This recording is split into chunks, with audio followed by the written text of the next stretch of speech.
Hello, everyone. Welcome to this episode. So happy to have you join me and be with you today.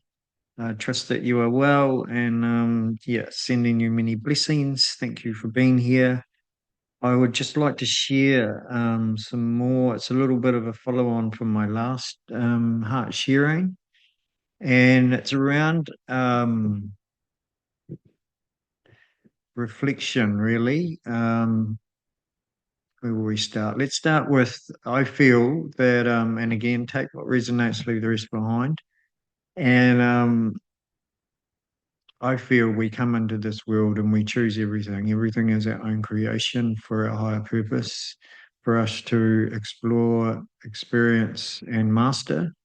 Some things we've mastered, some things we're in the place of mastering, some are yet to be explored in the mastery level. And yeah, however, I could say that it's possible for some of us that this is our last life, so we'll be full mastery and embodiment. So the embodiment is really the mastery. So people role play, even though you can look at trauma and difficulties within life and they create trauma and there's things we need to move through our body and everything. We are also a part of that. We have chosen that, and those people act and be in those ways for our higher purpose because it was us who asked for it. We aren't separate. And people play roles. They just role play so we get to experience that. And I have talked about that in another podcast, so I can't remember which one it is, about an experience that was very clear for me, and around trauma, and then what I brought in from a past life to hear the experience, and the people played the perfect role for me to go into that trauma and then have the lesson and clear it.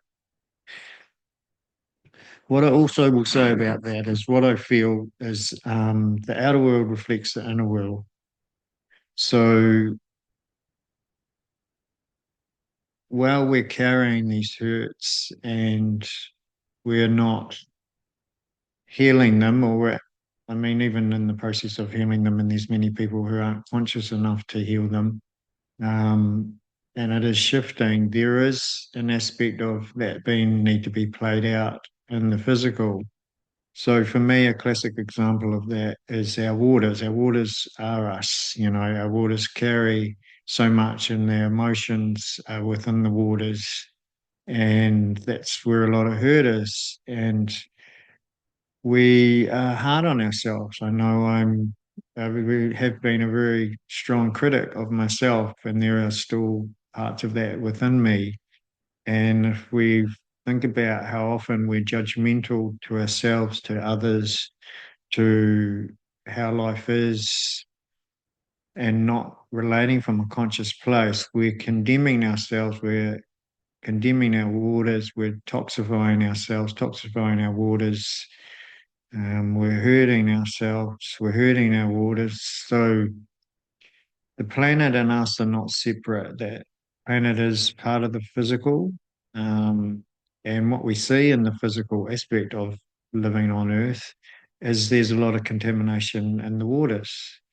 And for me, while we're still hurting ourselves and hurting each other and having these emotions running our lives, people have to play that role. Someone has to play the role of harming the waters of the earth.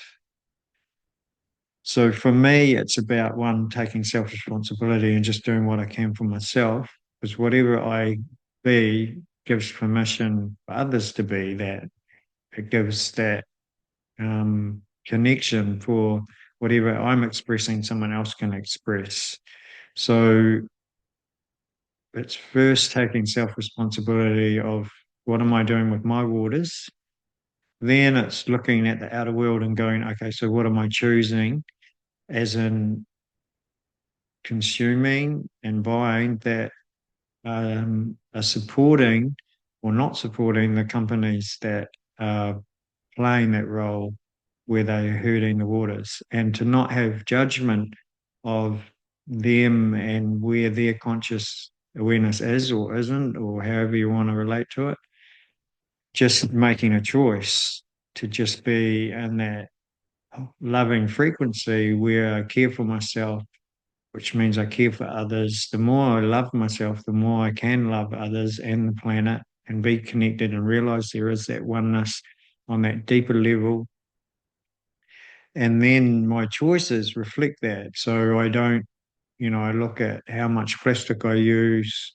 I look at what companies are operating consciously.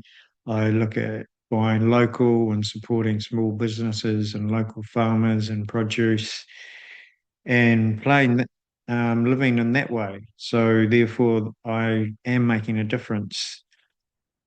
And I do find, a lot of people I hear say, well, I'm just one person, like I don't like what I see, and they're not. Mm, they're not in a real conscious place, but they're having some awareness. So they're like, well, I can't make a difference. I'm just one person. So even if I change, it's not going to change how the world is and the hurt that's happening and all that. For me, one person makes a huge difference because every one person that makes a difference enhances the field, and that can go out and be felt anywhere in the collective. What we put out is put into the field.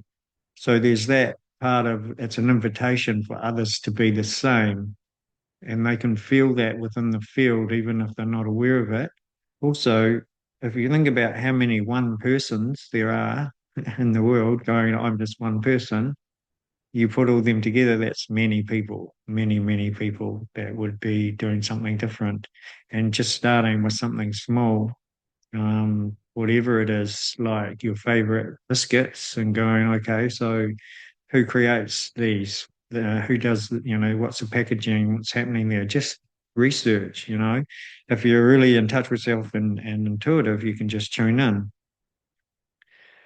And these are the steps required, to recognize how we are just being mirrored. So everything in life, people are just mirroring what is in the field back to us. And the more we get in touch with our true essence and that love frequency that we are, that is also mirrored to us. So life actually becomes more beautiful as we choose to make a difference.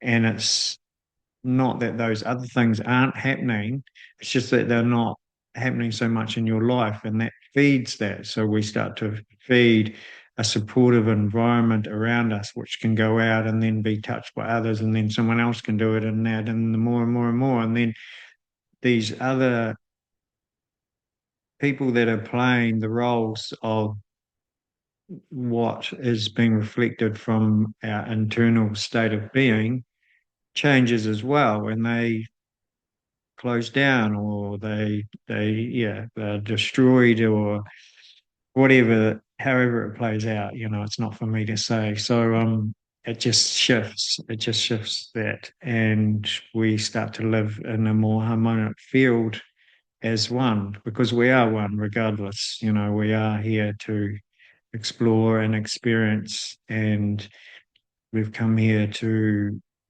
learn, to grow, and remember who we are. And therefore, from that place, create new, which is what we're heading into, is the new earth and are.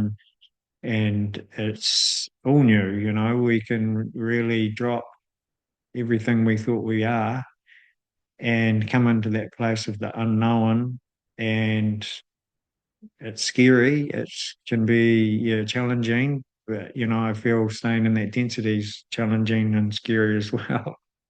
Um, and yeah, within that unknown is the not knowing. That's what I feel we're being asked as well, is that not knowing is to really fully surrender to allow consciousness to flow through us, and and just be. And within that knowing, there isn't all this dynamics that we see in the world. It's just all oneness, and it all comes together in a harmonic field.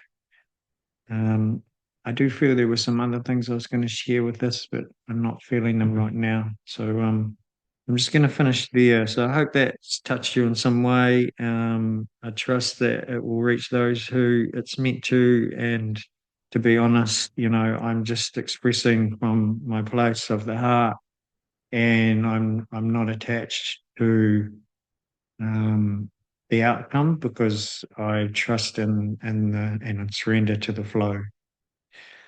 So sending you so much love. Thank you for being with me here. I'm really grateful for you all and wish you well.